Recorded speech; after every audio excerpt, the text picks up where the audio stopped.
மகிழ் திருமேனி இயக்கி அஜித் நடித்துள்ள விடாமுயற்சி திரைப்படம் வரும் பிப்ரவரி 6ஆம் தேதி வெளியாக இருக்கிறது. த்ரிஷா, அர்ஜுன், ரெஜினா, ஆரவ் படத்துல நடிச்சிருக்கிறாங்க. லைகா ப்ரொடக்ஷன் தயாரிச்சிருக்கிறது. அனிருத் இசையமைச்சிருக்கிறாரு. 2 ஆண்டுகளுக்கு பிறகு அஜித்தின் படம் வருவதால் அஜித் ரசிகர்கள் மிகுந்த எதிர்பார்ப்புடன் இருக்கிறாங்க.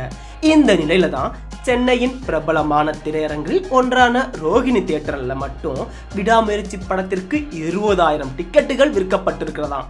இதை ரோஹிணி தியேட்டர் நிர்வாகமே அதிகாரப்பூர்வமாக அறிவிச்சிருக்கிறது. இதை அஜித் ரசிகர்கள் வெடி போட்டு கொண்டாடிட்டு வர்றாங்க. ஹாலிவுட்டில் வெளியான பிரேக் டவுன் படத்தின் ரீமேக் தான் விடாமுயற்சி திரைப்படம் என பலரும் சொல்லிக்கிட்டு இருக்கிறாங்க. பிரேக் டவுன் படத்தின் கதை பலருக்கு தெரிந்ததுதான் என்றாலும் இந்த கதையை அஜித்துக்கு ஏற்றபடி என்ன மாற்றங்கள் செய்திருக்கிறார்கள் என்பது படம் பார்த்துதான் தெரிந்து கொள்ள முடியும். விடாமுயற்சி படத்தில் நாம் எதிர்பார்க்காத திருப்பங்கள் இருக்கலாம் என்று சினிமா விமர்சகர்கள் பேசிக்கிட்டு வர்றாங்க.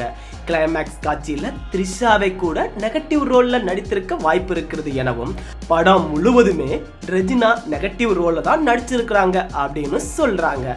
எது எப்படியோ இன்னும் 2 நாள்ல முழு கதையும் தெரிந்துவிடும். அது வரைக்கும் நாம பொறுத்திருந்து பார்க்கலாம்.